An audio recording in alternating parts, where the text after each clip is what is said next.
Can you believe the fascinating history of the legendary artist Taylor Swift? Taylor Swift has been able to build an empire now with a net worth of $400 million. She owns 8 properties worth over $84 million, ranging from Nashville to LA to New York City. At one point, she owned 2 private jets valued at around $45 million. Her legs are insured for around $40 million, and she owns some of the most expensive cat breeds, costing anywhere from $1,000 to $3,000.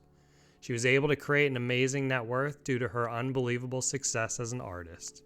Taylor Swift is on tour for the first time since 2018, where she is now taking the world by storm with the Eras Tour. When Swift announced her 2023 tour, fans went into hysteria due to their love for the artist.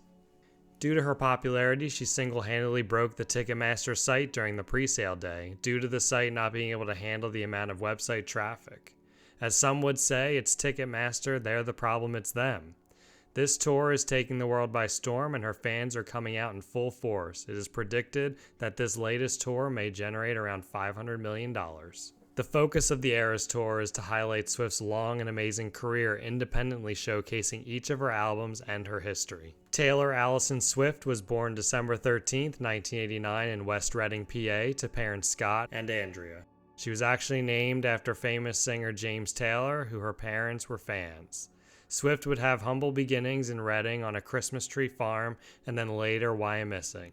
Her father worked for Merrill Lynch, and her mother was a marketing executive prior to becoming a stay-at-home mother. She also had a brother named Austin. Swift's early days of performing would take place in Stone Harbor, New Jersey, where she would sing in local coffee shops. Around age 9, she would perform and act in the Berks Youth Theater Academy.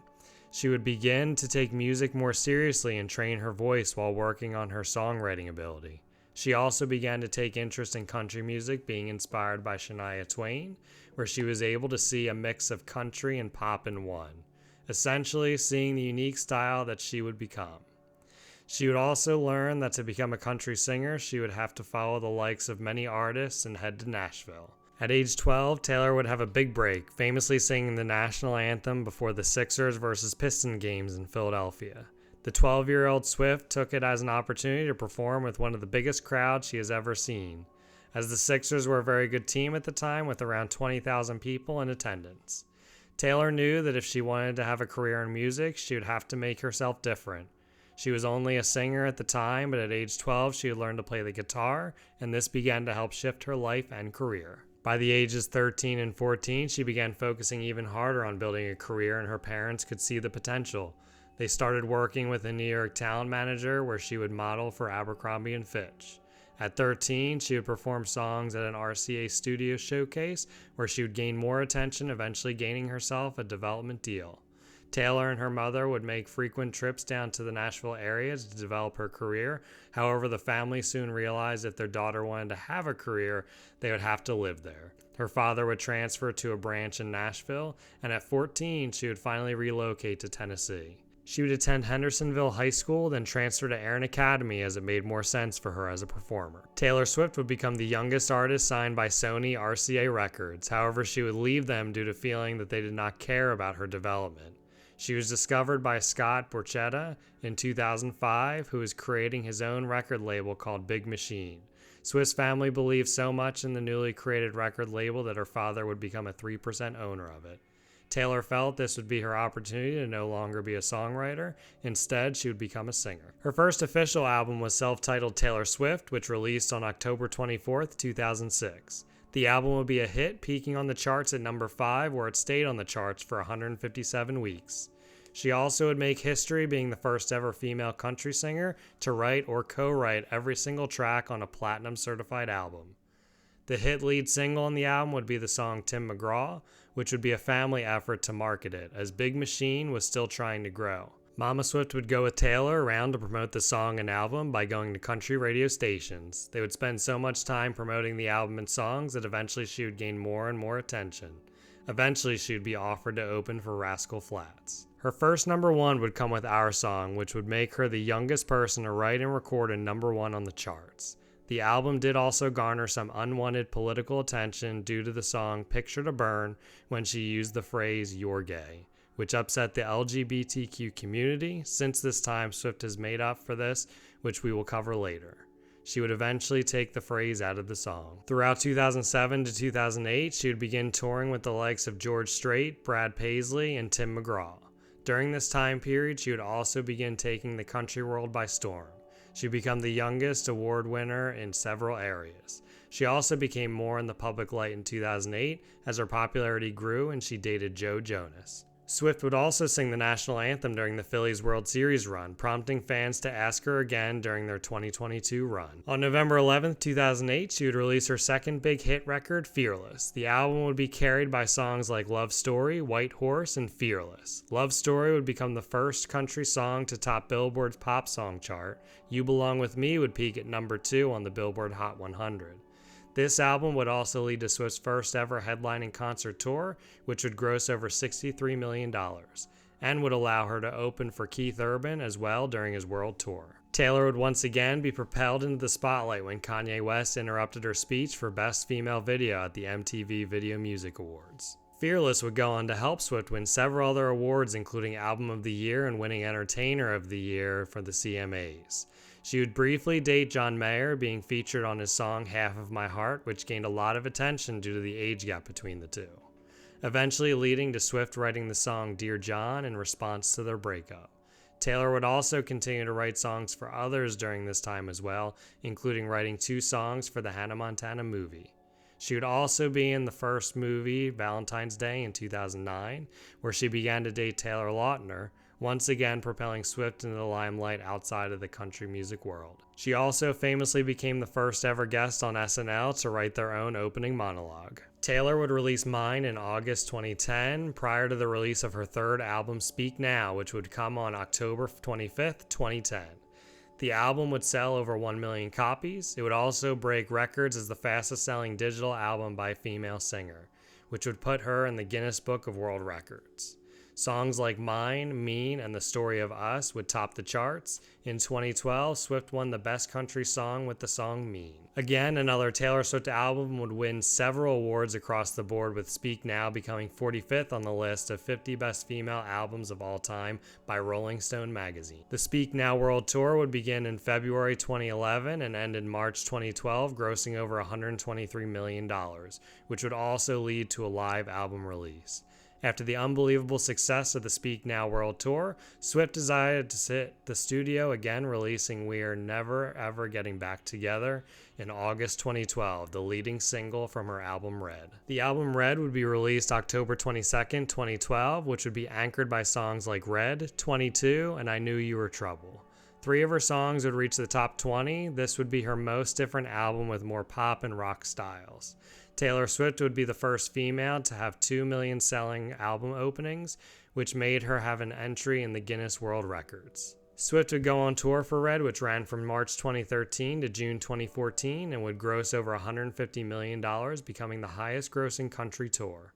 The tour and album would win her once again several awards, including the Nashville Songwriters Association's Pinnacle Award, making her the second recipient after Garth Brooks. During the successful tour, she would also date One Direction superstar Harry Styles, once again propelling her personal life into the limelight. She would also continue to make appearances in TV shows and movies, most famously being on one of the stars of the movie The Lorax. She would also make an appearance in the show New Girl, which was one of her favorites at the time. On October 27, 2014, Taylor Swift released her album 1989, which had hit singles like Shake It Off, Blank Space, and Style.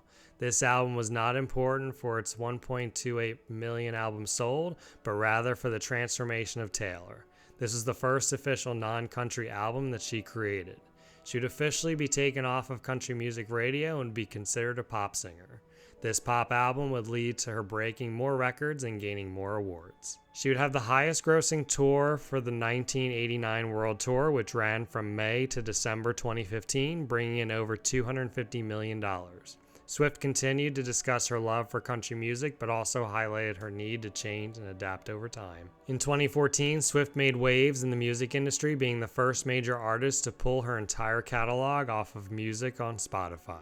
She would argue that Spotify was undermining artists and killing their profits. She would also do the same thing to Apple Music in 2015, also criticizing them for not offering royalties for free members. The album 1989, due to its amazing popularity, was essentially utilized as a bargaining chip with these streaming services. The album would lead to many awards and attention from fans, winning the Video of the Year, Album of the Year, but the biggest thing she won was Best Pop Vocal Album, solidifying the end of her country music run. Swift would also make big news in 2017 when she won a suit against David Mueller, a radio jockey who had sexually assaulted her at a meet and greet event. Between 2016 and 2017, Swift would stay out of the limelight, trying to avoid any media attention and not releasing music. She'd even go as far to clear her social media accounts and stay out of the tabloids. This was due to her feud with Kanye and Kim West, as well as the recent media attention from her lawsuit. Swift wanted to take time for herself and rediscover her love of music and recover. The year off would lead her to another record-breaking music release. On November 10th, 2017, she would release Reputation. This album would be in very different style than the previous ones. It focused on electro-pop sounds with infusions of hip-hop and EDM. By the end of 2018, the album would sell over 4.5 million worldwide. Singles like Endgame, Ready For It, and Delicate would lead the charts worldwide. In 2018, she would break Whitney Houston's record of being the most awarded female musician of all time in American Music Awards history. Swift actually did some country at this time, again working with Sugarland on the song Babe. She would also sing several of her former country hits during her Reputation Stadium tour, which would go from May to November 2018. Again, the tour would be record-breaking, grossing over $266 million in North America alone and over $345 million worldwide. It would become her most successful tour before the recent Eras Tour. The lineup for this tour was also very big for the time of her opening acts, including a newly independent Camila Cabello and Charlie XCX, both of which would bring out more supporting fans that were not just Taylor Swift fans. The tour was so popular that it would even get a film on Netflix, which again would bring in even more millions, though no reports state the exact number, can be theorized at least over $2 million. After she finished the Reputation tour, she would part ways with her producer Big Machine Records, signing an even larger deal with the Universal Music Group. An interesting part of her newly established contract features a provision that if Universal sold any portion of Spotify, they would agree to distribute a non-recoupable portion of proceeds among its artists. Under the UMG label Republic Records, she released her seventh album, Lover, on August 23, 2019. Once again, the record would break more records, becoming recognized as one of her most free-spirited and fun albums. It would be led by songs like Me, You Need to Calm Down, and Lover. The album would become the best-selling album by a solo artist in 2019, with over 3.2 million copies sold. Swift would become the first female artist to win Video of the Year for a video that they directed. Due to the fun music on the Lover album, fans everywhere were extremely excited for what the world expected would be a Lover tour. However, this would never happen. In March 2020, however, COVID-19 would stop any tour from happening. The lockdowns would take a toll on the music industry and live events, eliminating any possibilities of Taylor Swift going on tour. However, Swift shocked her fans during this time with two big album releases. As she understood her fans needed music, she would release Folklore on July 24th and Evermore on December 11th, 2020, making the release of two back-to-back albums just months apart. Folklore would become the best-selling album in 2020. Songs like Cardigan, Betty from Folklore, and Willow from Evermore would lead the way. Swift would also become the first woman to win Album of the Year from the Grammy Awards. Folklore and Evermore were very different from her prior albums.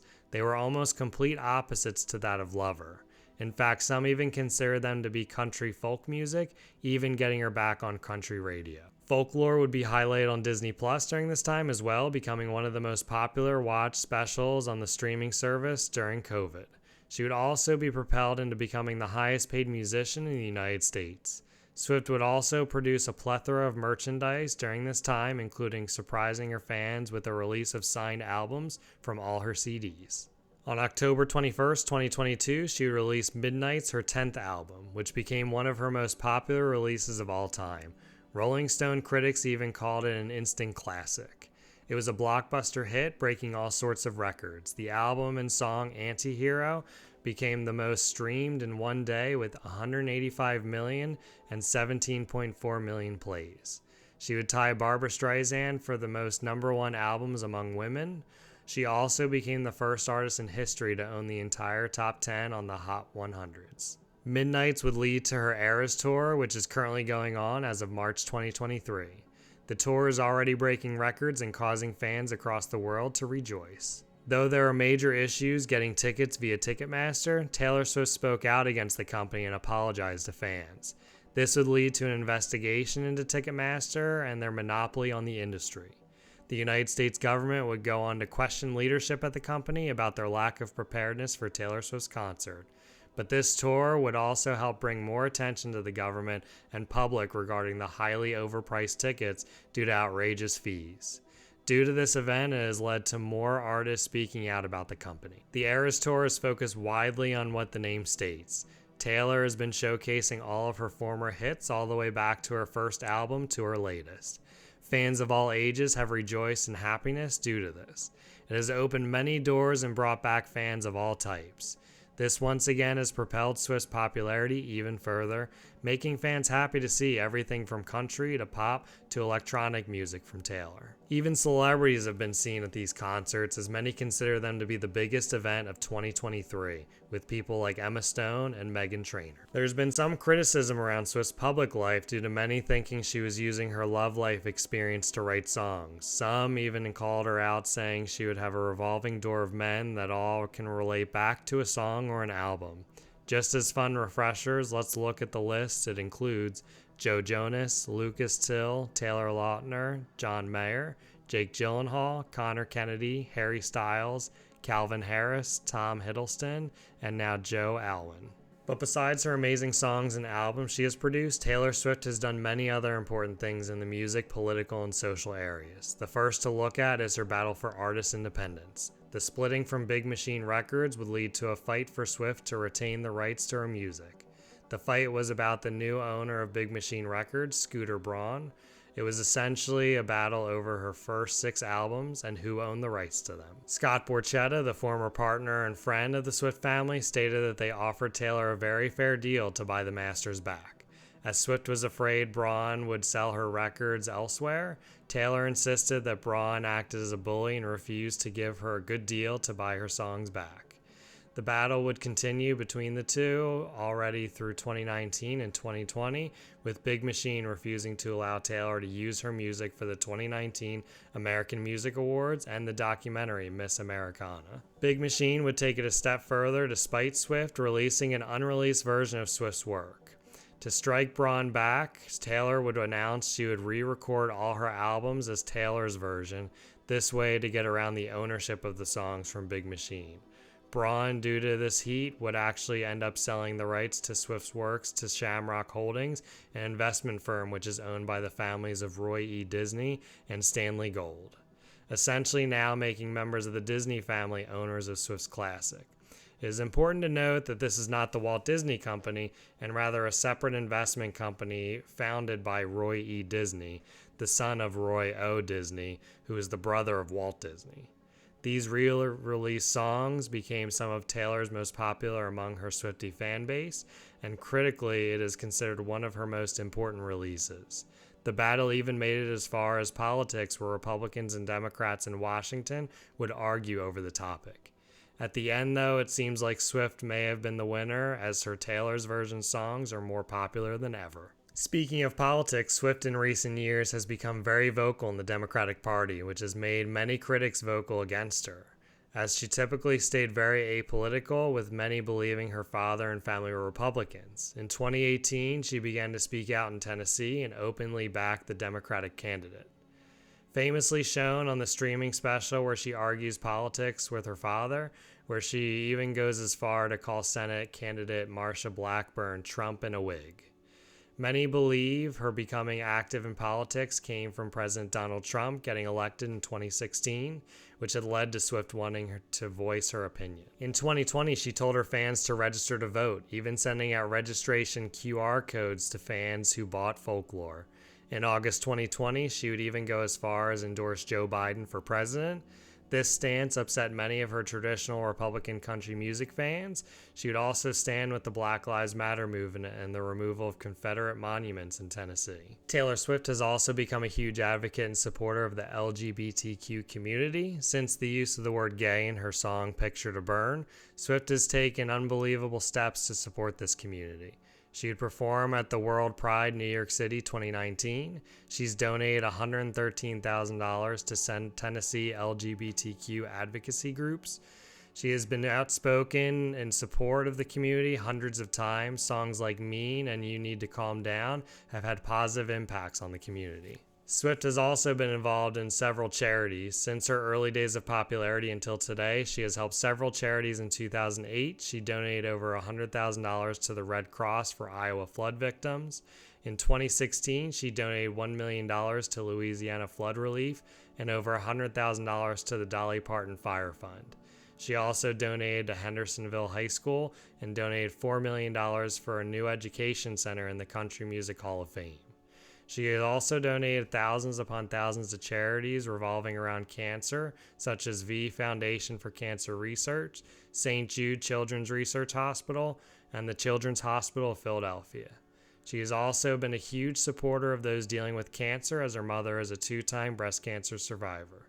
Swift has also been a huge activist in the sexual assault awareness and prevention community, donating to several charitable causes relating back to the prevention and activism against it. Taylor Swift has been an unbelievable musician. Her impact has been seen across the world. Fans of all ages can find something in Swift's songs, whether they are having a bad day or dealing with something tough or just want some fun in their lives. Taylor Swift has a song for you. She's become one of the wealthiest people in music due to all of her incredible success, and there's no doubt that it will never stop. She will continue to be a leader in the music industry, but many question what will come next for her. Will she continue to be an artist? Will she decide to start a family? Will she go back to acting? Some have even theorized she may have political aspirations, maybe governor of Tennessee, or perhaps the White House. What do you think is next for Taylor Swift? Thanks for watching. Please like, comment, and subscribe. Believable truths.